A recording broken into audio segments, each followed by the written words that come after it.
Voilà, on va parler de l'EPST, des nouvelles unités, réformes, CECOPE, TENAFEP. Nous allons un peu parler avec M. Jean-Claude Kalala, conseiller du ministre Tony Mwaba. Bienvenue. Merci. Voilà, vous avez du pain sous la planche parce qu'il y a beaucoup de matières sur lesquelles vous allez devoir y revenir. Mais il y a d'abord l'actualité. L'actualité, c'est cette vidéo, ou ces vidéos qui deviennent un peu virales sur des réseaux sociaux, où on voit des jeunes filles qui se livrent à des actes qui ne sont pas du tout très bons. Alors, quelle est la position du ministère par rapport à ces actes? Merci, monsieur le journaliste, pour votre question. Nous avons, nous, en tant que ministère, suivi avec beaucoup de tristesse ces vidéos qui circulent depuis 48 heures dans les réseaux sociaux. Nous aimerions avant tout, en tant que ministère, au nom de son Excellence, Monsieur le ministre de l'EPST, le professeur Tony Mwaba Kazadi, pouvoir condamner vraiment avec la dernière énergie la circulation de ce genre d'images, pouvoir condamner avec la dernière énergie ceux qui se sont adonnés à prendre ou à réaliser ce genre d'images. Et nous voulons rappeler qu'il en va, en ce qui concerne ces images, de la responsabilité de tous, avant tout des parents, bien sûr, du ministère à un moment, mais d'abord et avant tout la responsabilité des parents. Vous savez, depuis ce matin, le ministre Tony Mwaba Kazadi a tenu une réunion de crise avec tous les services de son ministère, les IPP mis à profit, le prophète et le sous-prophète de la ville de Kinshasa, à propos de ces images choquantes qui circulent sur la toile. Avec tous ces services, le ministre a demandé effectivement que l'on puisse enquêter au niveau interne d'abord, avant bien sûr de mettre à profit les instances judiciaires et la ville en général. Et vous connaissez même l'école? Monsieur le journaliste, je ne peux pas ici vous dire que nous connaissons l'école. Parce qu'il se pose d'abord un problème. Nous avons tous vu que l'on parle d'une école. Mais il se pose d'abord un problème sérieux. Est-ce que ces images, que nous condamnons d'ailleurs, datent-elles de cette année scolaire? Il y a d'abord un problème d'authentification même de ces images. Elles ne sont pas fausses, ce ne sont pas des montages. Mais est-ce qu'elles datent de l'après-examen d'État? Peut-on nous dire à ce jour, avec certitude, que ces images et les élèves, entre guillemets, ou les personnes, les adolescents que l'on voit sur ces images, sont effectivement des élèves finalistes de l'édition 2021? Nous ne pouvons pas répondre d'emblée à toutes ces questions, mais tout en condamnant ces images, le ministre a tenu une réunion de crise ce matin. Ce matin. Déjà avec tous les services concernés. Alors qu'est-ce qu'il y a pour pouvoir d'abord comme résultat authentifier les images, authentifier ou avoir de précision à quel moment ces images ont été tournées. Peut-être qu'il ne s'agit pas des finalistes à proprement parler, mais que c'est des gens qui se sont mis en bleu-blanc sans que ce soit des élèves. Mais il faut d'abord authentifier. Et lorsque l'on aura authentifié, nous serons en mesure, en tant que ministère, de dire effectivement qu'il s'agit des élèves de telle ou telle autre école. Et à ce moment-là, on n'hésitera pas de pouvoir établir les responsabilités des uns et des autres en recourant aux services compétents qui devront se charger de sanctionner. Mais d'emblée, je rappelle que nous condamnons ces images et nous condamnons surtout aussi la facilité avec laquelle elles sont véhiculées dans les réseaux sociaux. Voilà. Il y a encore un autre dossier aussi sensible. Ça, c'est le communiqué. J'aimerais que vous donniez votre impression par rapport à ça. Ça, c'est le communiqué de l'Inspection générale des finances. Alors, l'Inspection générale des finances n'a toujours pas reçu, pour vérification exigée, la totalité des listes de bénéficiaires qui justifieraient le montant de 16 millions disponibles par les trésors publics au guichet de la Banque centrale du Congo depuis le 6 août 2021. Cela prouve à suffisance que les règles élémentaires des finances publiques en matière de rémunération, collations et primes n'ont pas été observées lors de la sortie de ces fonds au compte général du Trésor. Les fonds publics sont toujours décaissés à l'appui des listes des bénéficiaires. On ne pouvait pas sortir les fonds pour confectionner des listes des bénéficiaires par la suite. Ça vous dit quelque chose, ce communiqué de l'IGF? Ce qui fait que ça continue encore le bras de fer entre IGF ainsi que votre ministère, surtout dans cette affaire des TENAFEP, affaire de 16 millions de dollars des intervenants. Je n'ai pas vocation à vous poser des questions. Oui. Mais vous pouvez vous poser vous-même la question. Je me pose la question de savoir, ces communiqués, ils datent de quand? D'aujourd'hui. Ça date d'aujourd'hui, à partir de 16h39. Et donc, sans que nous, en tant que ministère, n'ayons, je ne sais pas, vous le lisez probablement à travers les réseaux sociaux, officiellement, nous, en tant que ministère, nous n'avons pas reçu ces communiqués. Mais quoi qu'il en soit, l'on dit dans ce communiqué que vous venez de me lire à travers les réseaux sociaux, je rappelle que... C'est pas tu avais des réseaux sociaux, dans un groupe IGF. Oui, le groupe IGF dont question, c'est un groupe réseau social, s'il faut le dire ainsi. Allez-y. Et donc j'entends dire de ce communiqué que l'IGF n'aurait toujours pas reçu les listes des intervenants au TENAFEP, édition 2021, pour lesquels les ministères auraient sollicité le paiement de l'ordre de 32 milliards de francs congolais, 16 millions de dollars. Déjà que c'est faux. C'est faux? C'est faux, d'une part. D'autre part, l'inspection générale à l'enseignement primaire, secondaire et technique a, ce matin même,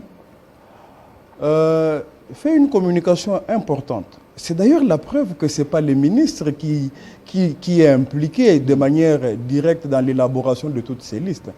Donc jusque-là, aucune liste que vous avez déjà déposée? L'inspecteur général de l'enseignement supérieur, à l'enseignement primaire, secondaire et technique, étais-je en train de dire, a fait une communication importante ce matin sur l'existence des listes des intervenants au TENAFEP édition 2021 sur plus de 80% des zones d'éducation, des provinces éducationnelles que nous avons. Et il l'a fait ce matin. Je pense que cette communication, d'ailleurs, a été diffusée sur vos antennes. Je pense par rapport à cette communication, voilà pourquoi l'IGF a réagi. L'IGF a réagi, me semble-t-il, oui. je l'ai dit. L'IGF a réagi et que l'IGF recadre, parce que j'ai suivi, il dit que l'IGF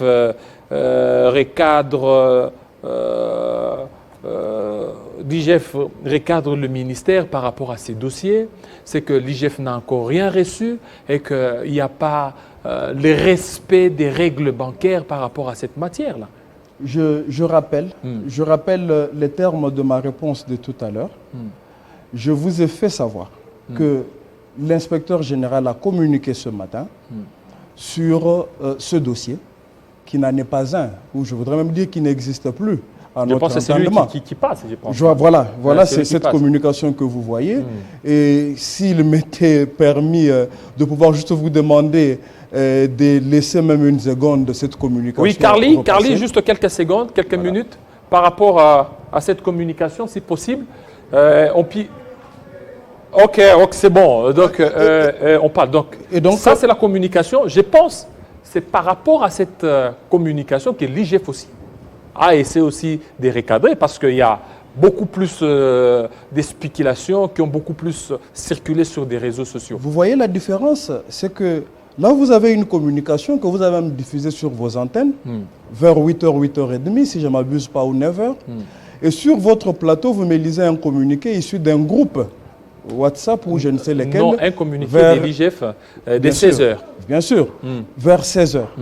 Et donc, j'aurais même compris, dans la logique élémentaire et simple, que ce communiqué aurait sa raison d'être s'il existe, parce que nous ne l'avons toujours pas de manière officielle.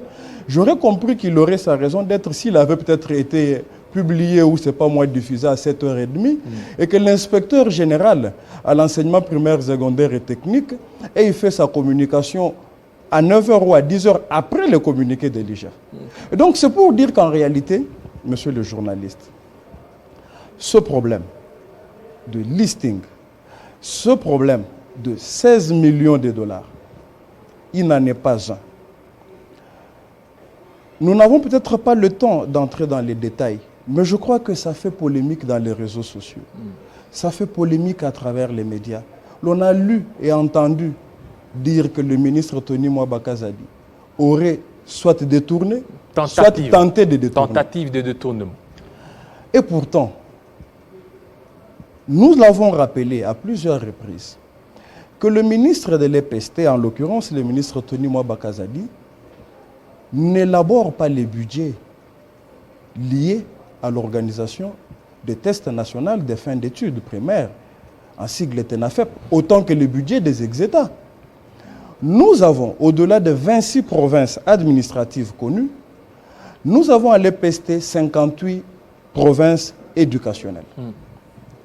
C'est chacune des provinces éducationnelles de l'EPST, en partant de Nord Kivu, Kanyabayonga, en passant par le Kasaï et partout ailleurs, qui élabore son budget, le budget lié à l'organisation ou à la tenue de ces épreuves. Et élaborant ainsi ces budgets, ils sont remontés au niveau national, encore que même lorsqu'ils sont remontés au niveau national, ils ne relèvent pas de la compétence du ministre de pouvoir dire, par exemple, qu'ici vous demandez, vous avez, le budget représente 32 milliards, moi je dis, donnez-moi 40 milliards. Parce que ce sont ces provinces éducationnelles qui connaissent leur propre réalité. Et lorsqu'elles ont élaboré leur budget, et qu'il fallait effectivement pouvoir payer, je sais qu'on n'a pas suffisamment de temps, mais je vous prie de pouvoir me laisser placer ce mot et ce détail. Le débat est le vrai. Se poser à quel niveau? On dit qu'il faut payer par voie bancaire. La bancarisation est l'idéal. Mais nous disons, à l'EPST, nous avons des réalités spécifiques à notre ministère. Ça a été longuement expliqué d'ailleurs sur votre plateau. Il y a des endroits où nous n'avons pas de banques. On nous parle de Caritas, mais il y a même des endroits où on a des difficultés à pouvoir payer les enseignants à travers Caritas. Alors nous disons, les intervenants au TENAFEP, c'est ce qu'on appelle une prestation ponctuelle. C'est une prestation ponctuelle, ils viennent, ils prestent 2 jours, parce que le TENAFEP c'est 2 jours. Et à la suite de sa prestation ponctuelle, alors que tous ne sont pas forcément agents de l'EPST, lorsqu'on parle des intervenants, à la suite de cette prestation ponctuelle, il a juste droit à une prime qui varie entre 70 000 et 40 000 francs congolais. Et que donc, cette prime de 40 000 francs congolais peut être payée à ces prestataires juste après leur prestation. Voilà. Alors, parlons, cette fois-ci on change, parlons un peu des réformes. Tony Mwaba est là, c'est juste quelques mois qu'il est à la tête de ces méga ministères. Il a déjà entamé certaines réformes. Avec quels moyens il compte vraiment mener toutes ces réformes-là? C'est vaste, ces ministères, ça demande d'énormes moyens. Alors lui, qu'est-ce qu'il dispose comme moyens pour pouvoir réaliser cela? Je vous remercie pour votre question. Je la trouve d'ailleurs, je ne voudrais pas dire que les précédentes n'étaient pas importantes, mais je la trouve d'ailleurs plus importante que les précédentes, les réformes. Avec quels moyens? Alors, lorsque Tony Mwabaka Zadi arrive à la tête du ministère de l'EPST, il trouve que tous les signaux sont au rouge. Vous l'appelez vous-même méga ministère. Tous les signaux sont au rouge. Il faut engager des réformes. Où trouver le moyen? Tony Mwaba trouve qu'au niveau du CECOP, il y avait des missionnaires sur terrain qui s'adonnaient au travail d'identification effectivement des véritables enseignants, qui s'adonnaient au travail d'identification des écoles. Et juste 1 ou 2 semaines après son arrivée, il reçoit les rapports des zones éducationnelles, je crois au nombre de 7 ou 10.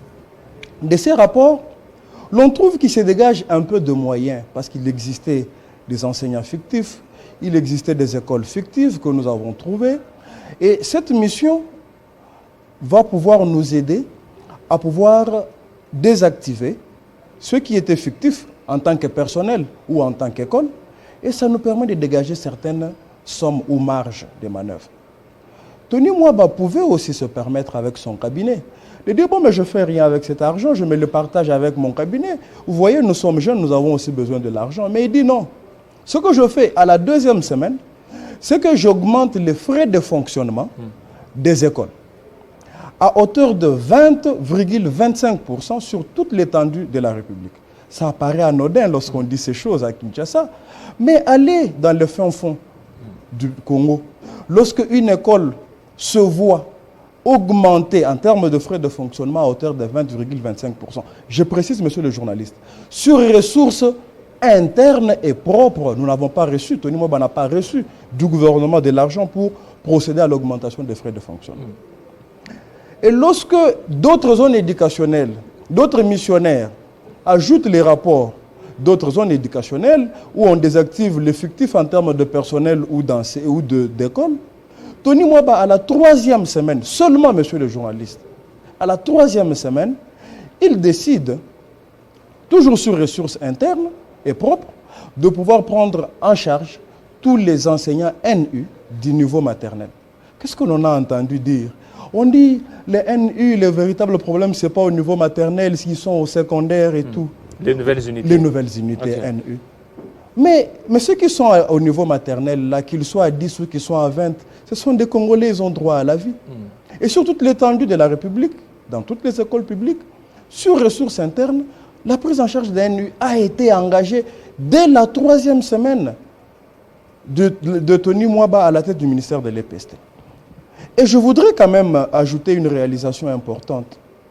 La mise en retraite des enseignants. Ça aussi, c'est très important d'ailleurs, la mise en retraite qui continue aussi à faire jaser, hein, parce que ça demande de moyens, ça demande de moyens par rapport à ça pour comprendre un peu d'où proviendrait l'argent pour mettre en retraite tous ces enseignants. Si l'on se met à se poser des questions tout de suite d'où proviendrait l'argent, on ne ferait rien. Mais il fallait d'abord du courage, le courage du ministre, le courage de l'homme, Tony Mwaba. Depuis plus de 35 ans, dans notre sous-secteur de l'enseignement primaire, on n'a pas organisé de mise en retraite. On a plus de 87 500 enseignants vieillissants, éligibles à la retraite. Tony Mwaba se bat avec les ressources que nous avons pu récupérer de la désactivation des écoles, je l'ai rappelé ici, et des personnels fictifs. Il se décide de mettre à la retraite les enseignants éligibles au nombre de 1500 par mois. 1500. 1500 par mois, et du coup, nous récupérons 1500 enseignants nouvelles unités. Avec quels moyens là? D'abord, on a commencé avec le moyen des bords. Mais après, il faut l'accompagnement du gouvernement de la République, parce que ces enseignants ont servi le gouvernement de la République. Mais fallait-il attendre d'abord l'accompagnement du gouvernement de la République, ou il fallait commencer quelque part? Mais on a commencé grâce à Tony Mwaba sur ressources propres. Alors là où vous dites que ça fait jaser, on dit on donne aux enseignants 1000 ou 2000 $, et puis voilà quelqu'un qui a presté, qui a servi pendant 40 ans. L'enseignant a un statut spécial. Ça aussi, on ne le rappelle pas, on ne le dit pas assez souvent. L'enveloppe qui a servi à envoyer les enseignants à la retraite, tout au moins pour le premier lot, et l'opération va continuer, sur toutes les années de la République, cette enveloppe représentait les 13 derniers mois du salaire de l'enseignant. Cet enseignant qui a 90 ans et qui continue à enseigner, vous dites, ne lui donnez pas son enveloppe représentant 13 mois de salaire pour aller en retraite, laissez-le continuer à enseigner. Mais est-ce que vous avez d'assurance qu'il vivra encore pendant 2-3 mois? Mais de son vivant, quelqu'un a pris le courage de dire, parce que ça a aussi des effets, c'est ce que nous appelons à l'EPC les effets indus de la gratuité. Le vieillissement du personnel enseignant a des effets sur la qualité de l'enseignement. L'enseignant doit préparer la leçon avant de venir la transmettre aux élèves. Cet enseignant qui a 90 ans, vous le voyez encore préparer ses leçons? Non. Alors, Tony Mwaba a pris le courage. Et tout ça, il l'a fait. Il a débuté sur ressources internes et propres. Mais l'opération de mise en retraite va continuer avec l'accompagnement de la République. Nous avons une direction de rente et survie. Parce que ces enseignants, au-delà de 13 mois qu'ils ont touchés, représentant leur dernier salaire, ils vont continuer à toucher quelque chose au niveau de la direction de la rente, parce que nos partenaires techniques et financiers, notamment la Banque mondiale, est résolument engagée à pouvoir nous accompagner, parce que c'est une réforme qui a de l'impact sur la qualité de l'enseignement. Et ça, Tony Mwaba Kazadi l'a fait, pas en une année, mais je ne voudrais même pas dire dans les 100 jours, dans les 2 premiers mois. Et c'est des choses qu'il faudra quand même, d'une manière ou d'une autre, reconnaître et féliciter, plutôt que de véhiculer tout ce message que nous voyons, que nous lisons dans les réseaux sociaux et qui distrait en réalité l'opinion publique sur les véritables réformes qui sont engagées par les ministres Tony Mwaba à l'EPST. Mais, hélas, tous ces messages que nous voyons qui sont véhiculés dans les réseaux sociaux ne pourront pas avoir pour effet de pouvoir décourager la détermination du ministre Tony Mwaba, qui est résolument engagé, de pouvoir accompagner son Excellence, Monsieur le Président de la République, les chefs de l'État, Félix Antoine Tshisekedi Tshilombo, y compris les chefs du gouvernement, dans les réformes engagées dans notre sous-secteur de l'enseignement primaire, secondaire. La publication des résultats pour les résultats des examens d'État, c'est toujours confirmé pour la fin de ce mois, oui. Le mois de septembre. Oui, je crois que ça sera déjà à partir du 22 que la publication pourra intervenir. Les équipes de correction Mais c'est déjà une avancée que vous aviez aussi trouvée là. Oui, mais nous n'avons jamais dit, Tony Mwaba Kazadi en arrivant au ministère de l'EPST, n'a jamais dit. Nous avons dit que nous avons trouvé des signaux au rouge. Mais nous ne sommes pas le premier, Tony Mwaba n'est pas le premier à occuper le ministère, le poste de ministre de l'EPST. Passez au ministère, monsieur le journaliste, venez dans notre salle de réunion, vous trouverez qu'il y a plus de 46 photos. 46. Plus de 46, je crois, placardées. Je peux me tromper, mais je voudrais dire qu'il y a plusieurs photos placardées au mur. Ça veut dire qu'avant Tony Mwaba, il y a des gens qui occupaient ce ministère. Et que tous ceux qui sont passés avant, chacun a à sa manière posé sa pierre à l'ensemble de l'édifice. Mais que Tony Mwaba Kazadi n'a pas pour rôle de pouvoir avoir un regard, regarde vers l'arrière, mais lui, il est focus sur l'avenir, sur les réformes à engager pour faire briller notre sous-secteur, parce que l'enseignement est un socle d'ailleurs du développement d'une nation. Merci beaucoup, Monsieur Jean-Claude Kalala, de votre passage sur nos antennes de Télé 50. Merci, fidèles téléspectateurs. Vous avez été nombreux à nous suivre tout de suite. Ce sera la grande édition de Grâce Salambo. Il sera 20h dans l'Est de la République démocratique du Congo, 15h à Baltimore, là nous sommes aux États-Unis, et 19h ici. Restez branchés sur Télé 50. À très bientôt.